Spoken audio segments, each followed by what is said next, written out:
Friends, welcome back to my YouTube channel. इस video में हम करने वाले फिजिक्स की फर्स्ट बुक का फाइनल रिवीजन। आपके एग्जाम्स बहुत कुछ ही दिन बचे हैं एग्जाम में और ज़रूरत है एक फाइनल रिवीजन की, तो ये वीडियो आप ही के लिए है। तो बिना किसी देरी के फटाफट से वीडियो शुरू करते हैं। सारे ही इंपॉर्टेंट टॉपिक्स को हम कवर करने वाले हैं विथ क्विक रिकैप। तो फटाफट से शुरू करते हैं। पहला जो टॉपिक है हमारा इम्पोर्टेंट वो है कूलोम्स लॉ। कूलोम्स लॉ कहता है कि किन्हीं भी दो चार्जेस के बीच में जो लगने वाला इलेक्ट्रोस्टैटिक फोर्स होगा वो डायरेक्टली प्रोपोर्शनल होगा उनके मैग्नीट्यूड ऑफ चार्जेस के प्रोडक्ट के और इन्वर्सली प्रोपोर्शनल होगा डिस्टेंस के स्क्वायर के।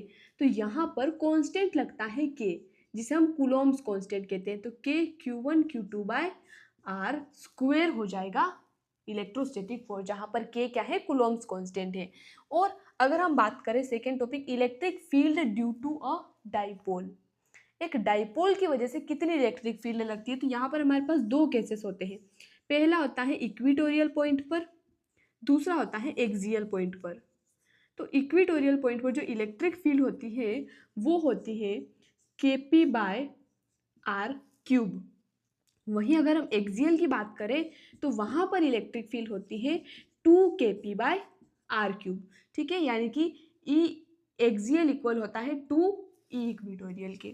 नेक्स्ट टॉपिक देखते हैं, टॉर्क ऑन अ डाइपोल। एक डाइपोल है, उस पर जब हम इलेक्ट्रिक फील्ड में उसको रखते हैं तो फोर्स नहीं लगता है, टॉर्क लगता है। और वो क्या होता है, P साइन थीटा के इक्वल होता है। P क्रॉस E भी हम इसे लिख सकते हैं। अगर हम बात करें गॉसेस लॉ ऑफ इलेक्ट्रोस्टैटिक्स की, तो गॉसेस लॉ सिंपल सी बात कहता है कि जितना भी इलेक्ट्रिक फ्लक्स है वो इक्वल होगा 1/एप्सिलॉन naught times the charge enclosed by the surface. ठीक है, यहाँ पर ये पॉइंट बहुत याद रखने वाली चीज है कि charge enclosed by the surface होना चाहिए, यानी कि सरफेस से बाहर अगर चार्ज है तो उसको हम इंक्लूड नहीं करेंगे। फ्लक्स इक्वल होगा Q/एप्सिलॉन नॉट। इसके बाद अगर हम बात करें potential due to a dipole, एक डाइपोल की वजह से कितना पोटेंशियल क्रिएट होता है, उसका क्या मैग्नीट्यूड, उसका फॉर्मूला क्या होता है। तो पोटेंशियल इक्वल होता है KP cos theta by r square, जहाँ पर के कांस्टेंट है, P डाइपोल मोमेंट है, कोस थीटा एंगल है और यहाँ पर आर स्क्वायर डिस्टेंस का स्क्वायर। अब यहाँ पर कोस थीटा, अगर थीटा 90 डिग्री हुआ है यानी कि इक्वेटोरियल पॉइंट पर, तो कोस 90 जीरो होता है। तो यहाँ पर V भी जीरो होगा इक्वेटोरियल पॉइंट पर। और एक्सियल पॉइंट पर कोस 0 डिग्री 1 होता है, इनकी मैक्सिमम पोटेंशियल डिफरेंस। अगर हम बात करें इक्वी पोटेंशियल सरफेस की, तो इनके एप्लीकेशन से सवाल पूछा जा सकता है, MCQ में पूछा जा सकता है। इक्वी पोटेंशियल सरफेस ऐसी सरफेस होती है जिनमें पोटेंशियल हर पॉइंट पर सेम होता है और इनमें कोई भी वर्क डन नहीं होता, इनकी वर्क डन जीरो होता है, क्योंकि वर्क डन क्या होता है, Q इंटू V। ठीक है, तो जो वोल्टेज है वो तो हर जगह कांस्टेंट है, चेंज इन वोल्टेज जीरो है, तो पूरा ही जीरो हो जाएगा। अब potential energy of a system of charge की अगर हम बात करें, बहुत सारे चार्जेस हमारे पास हैं, तो उनके लिए पोटेंशियल एनर्जी कितनी होगी, एनर्जी यानी कि जो वर्क डन हुआ है, तो वो वर्क डन या फिर जिसे हम एनर्जी कह सकते हैं वो इक्वल होता है के summation of Q1 Q2 bye R12, या फिर आप QIJ डिवाइडेड बाय RIJ, जहाँ पर I इक्वल नहीं होना चाहिए J के, यानी कि अगर दो चार्जेस हैं तो Q1 Q2 उनका मैग्नीट्यूड का प्रोडक्ट डिवाइडेड बाय उनके बीच की डिस्टेंस।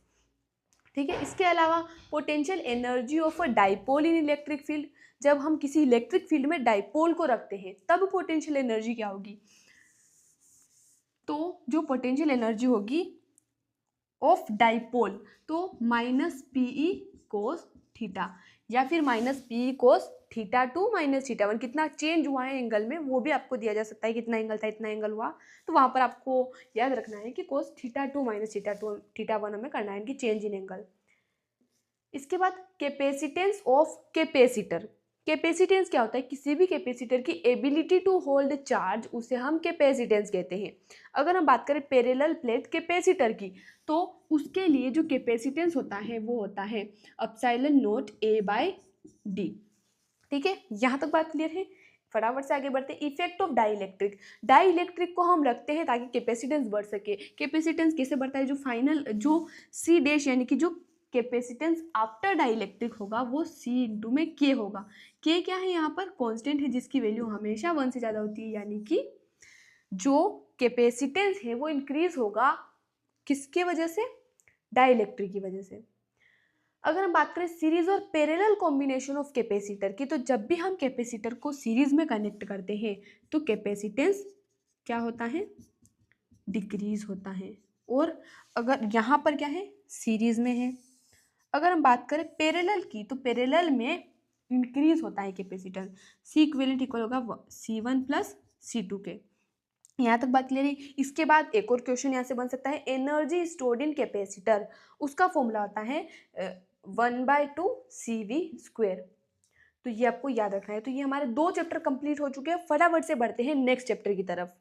अब अगर हम बात करें ओम्स लॉ की, तो ओम्स लॉ कहता है कि जितना भी वोल्टेज हम प्रोवाइड करेंगे वो डायरेक्टली प्रोपोर्शनल होगा करंट की। जितना ज़्यादा वोल्टेज उतना करंट ज़्यादा फ्लो होगा, यानी कि V डायरेक्टली प्रोपोर्शनल होता है I के। तो यहाँ पर कांस्टेंट लगता है R, तो V इक्वल हो जाएगा I R के। इसका ग्राफ अगर हम बनाएं तो VI ग्राफ कैसे बनता है? यहाँ पर V होता है, यहाँ पर I होता है, और स्ट्रेट ग्राफ और स्लोप बताता है हमें रेजिस्टेंस। उल्टा अगर हम करेंगे, I इधर रखेंगे और V एक्स एक्सिस पर रखेंगे, तो स्लोप क्या होगा? 1/r होगा। ठीक है, तो you have to remember this point. यहाँ पे बहुत कंफ्यूजन हो सकता है। ड्रिफ्ट वेलोसिटी और मोबिलिटी क्या होती है? ड्रिफ्ट वेलोसिटी का मतलब होता है कि average velocity of charge carrier inside a conductor, जो भी उनकी एवरेज वेलोसिटी होती है उसे हम ड्रिफ्ट वेलोसिटी कहते हैं, जिसका फॉर्म जिसे हम VD से डिनोट करते हैं -e/τ/m, जिसका फॉर्मूला होता है। अगर हम बात करें मोबिलिटी, जिसे हम म्यू से डिनोट करते हैं, तो अगर हम यूनिट इलेक्ट्रिक फील्ड प्रोवाइड करते हैं तब जो ड्रिफ्ट वेलोसिटी होगी उसे हम मोबिलिटी कहते हैं, यानी कि VT per unit electric field. अगर हम बात करें series and parallel combination of register की, तो रजिस्टर को जब हम सीरीज में कनेक्ट करते हैं तो रजिस्टेंस जो टोटल होगा वो इंक्रीज होगा। यानी कि अगर हम बात करें सीरीज की, तो R इक्विवेलेंट इक्वल होगा R1 plus R2 plus RN तक। पैरेलल कॉम्बिनेशन में रेजिस्टेंस डिक्रीज होता है। R इक्विवेलेंट इक्वल होगा 1/R1 प्लस 1/R2 प्लस 1/डैश। ठीक है, इसके बाद किरचॉफ लॉ की बात करें, बहुत इंपॉर्टेंट। किरचॉफ का फर्स्ट लॉ जो है, जिसे हम किरचॉफ करंट लॉ कहते हैं, लूप जंक्शन लॉ कहते हैं, तो वो कहता है कि the sum of all current meeting at a junction is 0, यानी कि law of conservation of charge पर बेस्ड है। ये जंक्शन, यहाँ पर बहुत सारे करंट मिलते हैं, उसे जंक्शन कहते हैं।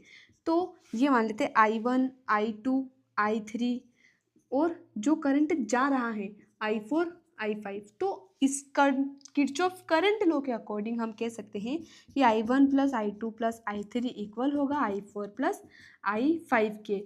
अगर हम टोटल निकालें तो जो आउट गोइंग करंट है उसे हम माइनस साइन के साथ लेंगे, तो वो इक्वल हो जाएगा 0 के। ठीक है, यानी कि सबमिशन ऑफ करंट 0 होगा। किरचॉफ का सेकेंड लॉ, जिसे हम किरचॉफ वोल्टेज लॉ कहते हैं, लूप रूल भी जिसे हम कहते हैं, वो कहता है कि अगर क्लोज्ड सर्किट है तो उसमें टोटल पोटेंशियल जो होगा वो 0 होगा। ठीक है, इसके बाद force on a moving charge in magnetic field. Magnetic field में कोई चार्ज मूव कर रहा है तो उस पर कितना फोर्स लगता है? ठीक है, तो वो होता है QVB sine theta. QV cross BB हम इसे लिख सकते हैं फोर्स की डायरेक्शन पता करने के लिए।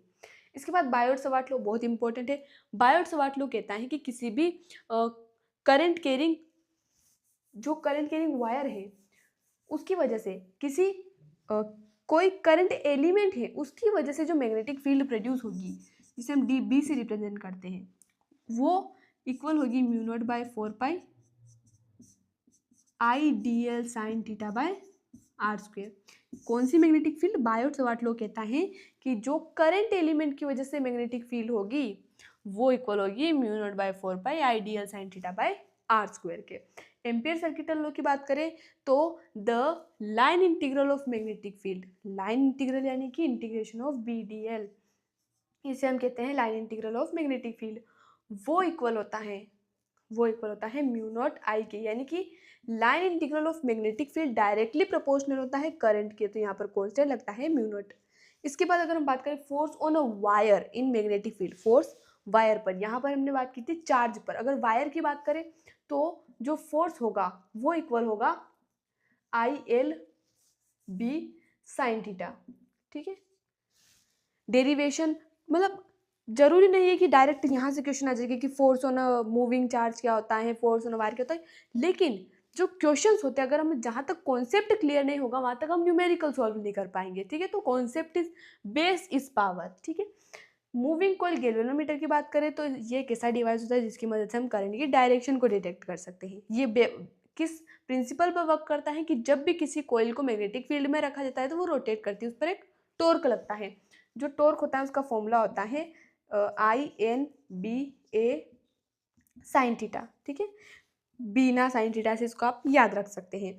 मूविंग कॉइल गैल्वेनोमीटर में अगर इसकी करंट सेंसिटिविटी या वोल्टेज सेंसिटिविटी की बात करें तो करंट सेंसिटिविटी का मतलब है कि डिफ्लेक्शन पर यूनिट करंट, यानी कि यूनिट करंट 1 एम्पियर करंट अगर फ्लो हो रहा है तो कितना डिफ्लेक्शन हुआ है। जितना ज़्यादा डिफ्लेक्शन उतना ज़्यादा करंट सेंसिटिविटी। सेंसिटिविटी मतलब कि छोटे छोटे माइक्रो चेंजेस पर भी वो कितना इजीली हमें इफेक्टिव वैल्यू दे पा रहा है, ठीक है। और वोल्टेज सेंसिटिविटी की बात करें तो डिफ्लेक्शन पर यूनिट वोल्टेज। इसके बाद Coulomb's and Gauss's law of magnetism. तो जो कुलोम्स लॉ ऑफ इलेक्ट्रोस्टैटिक है वैसा ही सिमिलर लॉ है मैग्नेटिज्म में भी, लेकिन यहाँ पर चार्जेस की जगह पोल स्ट्रेंथ आ जाएगी, ठीक है। ये दो मैग्नेट्स हैं, इसकी पोल स्ट्रेंथ Qm1 मान लेते हैं, इसकी Qm2 मान लेते हैं, दोनों के बीच की डिस्टेंस r मान लेते हैं। तो जो ये कूलॉम फोर्स होगा, वो जो मैग्नेटिक फोर्स होगा वो इक्वल होगा K, यहाँ पर ये K दूसरा है, वो कूलॉम्स लॉ वाला नहीं है, K Qm1 Qm2 divided by r square. ये Qm1 Qm2 क्या है, ये है पोल की स्ट्रेंथ। गॉसेस लॉ की बात करें तो गॉसेस लॉ क्या कहता था कि जो फ्लक्स होता है वो Q/ε0 होता है इलेक्ट्रोस्टैटिक में, लेकिन यहाँ पर 0 होता है, क्योंकि फ्लक्स का मतलब क्या होता है, कितनी फील्ड लाइंस पास हो रही है एक सरफेस से। अगर हम मैग्नेट की केस में बात करें तो एक क्लोज्ड सरफेस है, तो जितनी फील्ड लाइंस बाहर जा रही है उतनी अंदर भी तो आ रही है, ठीक है। तो इसका मतलब है कि जो टोटल फ्लक्स होगा वो 0 होगा। इसके बाद अगर हम बात करें कुछ टर्म्स की, जैसे कि मैग्नेटिक परमिएबिलिटी, मैग्नेटिक इंटेंसिटी क्या होता है और मैग्नेटिक ससेप्टिबिलिटी क्या होता है। तो मैग्नेटिक परमिएबिलिटी की हम बात करें तो ability of a material to permit the passage of magnetic field lines to pass through it, यानी कि किसी मटेरियल की एबिलिटी जिससे कि वो परमिट कर सके मैग्नेटिक फील्ड लाइंस को पास होने के लिए। वहीं अगर हम बात करें मैग्नेटिक इंटेंसिटी की तो मैग्नेटिक इंटेंसिटी होती है कि the degree up to which a magnetic field can magnetize a material, उसे हम कहते हैं मैग्नेटिक इंटेंसिटी है। मैग्नेटिक इंटेंसिटी अलग है, इंटेंसिटी ऑफ मैग्नेटाइजेशन अलग है। इसके बाद फेराडेज लॉ और लेंज लॉ बहुत इंपॉर्टेंट। फेराडे के दो लॉ हैं इलेक्ट्रोमैग्नेटिक इंडक्शन के। फेराडे लॉ कहता है फर्स्ट लॉ कि अगर कोई क्लोज्ड सर्किट है तो उसमें जो फ्लक्स में चेंज होगा उसकी वजह से इंड्यूस्ड करंट और ईएमएफ प्रोड्यूस होगा, ठीक है। और सेकेंड लॉ कहता है कि जो ईएमएफ इंड्यूस हुआ है वो इक्वल होगा d phi by D t, यानी कि जितना rate of change of flux ज़्यादा होगी उतना ज़्यादा इंड्यूस्ड ईएमएफ बनेगा। यहाँ पर ये फ्लक्स कौन सा है, मैग्नेटिक फ्लक्स है, ठीक है। इसके बाद अगर हम कहाँ थे, फेराडेज लॉ। लेंज लॉ कहता है कि ये लेंज लॉ हमें डायरेक्शन बताता है ईएमएफ की, कि जो करंट जो प्रोड्यूस हो रहा है वो इस डायरेक्शन में होगा कि वो चेंज इन फ्लक्स का अपोज करेगा, यानी कि उसी कारण का अपोज करेगा जिसकी वजह से वो प्रोड्यूस हुआ है, ठीक है। तो हम यहाँ पर क्या लिख सकते हैं कि जो ईएमएफ होगा वो minus d phi by D t होगा। यहाँ पर अभी इन्होंने डायरेक्शन नहीं दी, मोड हम यहाँ पर लगा सकते हैं। अब कैसे अपोज करेगा, तो जो हमारा मान लेते हैं ये मैग्नेट है, ये नॉर्थ पोल है, ये साउथ पोल है और ये कोइल है। तो अगर नॉर्थ पोल को हम पास लाते हैं तो इसकी वजह से प्रोड्यूस हो रहा है फ्लक्स, यानी कि इसका अपोज। तो इसका अपोज कैसे कर सकता है, नॉर्थ का अपोज कौन कर सकता है, नॉर्थ पोल कर सकता है, उसको रिपल करना, ठीक है। तो यहाँ पर ये नॉर्थ पोल की तरह बिहेव करेगा, और करंट नॉर्थ पोल की तरह बिहेव कब करता है, जब वो एंटी क्लॉकवाइज फ्लो होता है। और जब ये मैग्नेट दूर जाने लगेगी तो भी इसका अपोज करेगा, ना इसको जाने देगा ना इसको आने देगा। तो नॉर्थ पोल जा रहा है तो उसको अपोज करना है, यानी कि उसको अपनी तरफ खींचना, तो साउथ पोल की तरह एक्ट करेगा, यानी कि क्लॉकवाइज डायरेक्शन में करंट फ्लो होगा। तो इस तरीके से। इसके बाद RMS value of current, alternative current और फेजर डायग्राम बहुत इंपॉर्टेंट है, तो एक बार आप इनको देख लेना, इम्पीडेंस और रिएक्टेंस भी। एक बार देख लेना। RMS value of current, root mean square, ठीक है, तो root mean square of alternate current क्या होती है, आई नोट बाय √2। और वोल्टेज के केस में ये क्या है, I R M S, I naught by √2, और वी आर एम एस की बात करें तो वी नोट बाय √2 होती है, ठीक है। इसके बाद मॉडिफाइड एम्पियर लॉ, जो एम्पियर लॉ है उसको मॉडिफाइड किया था मैक्सवेल ने। क्या मॉडिफाई किया था, एम्पियर लॉ कहता है, पहले तो मेन एम्पियर लॉ की बात करते हैं, वो कहता है कि बी डी एल इक्वल होता है line integral of magnetic field किसके इक्वल होता है, म्यू नॉट आई के।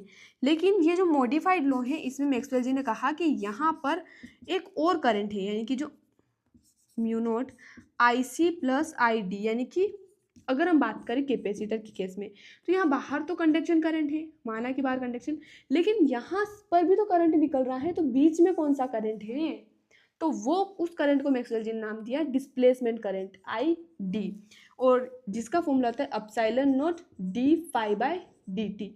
इलेक्ट्रिक फ्लक्स है, तो इस डिस्प्लेसमेंट करंट और कंडक्शन करंट इक्वली होते हैं। देखिए ये जो आई डी है epsilon naught D by D T, और फ्लक्स क्या होता है, Q by epsilon naught from Gauss's law, तो D phi by D T D Q by D T हो गया, और D Q by D T क्या होता है, कंडक्शन करंट, तो सेम ही बात है, ठीक है। तो यहाँ पर ये बात हमें ध्यान रखनी है। उसके अलावा इलेक्ट्रोमैग्नेटिक वेव्स, यहाँ से क्वेश्चन जरूर आता है, मतलब मैक्सिमम मैंने देखा है एमसीक्यू में इनकी फ्रीक्वेंसी और वेवलेंथ से बहुत ज़्यादा क्वेश्चन पूछे जा सकते हैं। तो जो इलेक्ट्रोमैग्नेटिक वेव्स होती हैं वो time varying electric and magnetic field से बनती है, दोनों एक दूसरे के परपेंडिकुलर होती हैं, लाइट की स्पीड से ट्रेवल करती है, किसी मीडियम की रिक्वायरमेंट इनको नहीं होती है। अगर हम बात करें कुछ वेव्स की, तो radio waves, microwave, infrared, visible light, UV rays, इसके अलावा एक्सरे और गामा रेज। तो ये जो ऑर्डर मैंने लिखा है, यहाँ पर अगर हम नीचे की तरफ जाते हैं तो इनकी वेवलेंथ डिक्रीज हो रही है और फ्रेक्वेंसी बढ़ रही है, ठीक है, यानी कि रेडियो वेव की फ्रेक्वेंसी सबसे कम लेकिन वेवलेंथ सबसे ज़्यादा होती है, और गामा रेस की जो वेवलेंथ होती है वो सबसे कम होती है लेकिन फ्रेक्वेंसी सबसे ज़्यादा होती है। इनके यूजेस और इनको कैसे प्रोड्यूस किया जाता है, सोर्सेस इनके पूछे जा सकते हैं। तो आई होप यहाँ तक आपको क्लियर हुआ होगा। Best of luck for your exam, और नेक्स्ट बुक का रिवीजन भी हम जल्द ही करेंगे। थैंक्स फॉर वॉचिंग, धन्यवाद।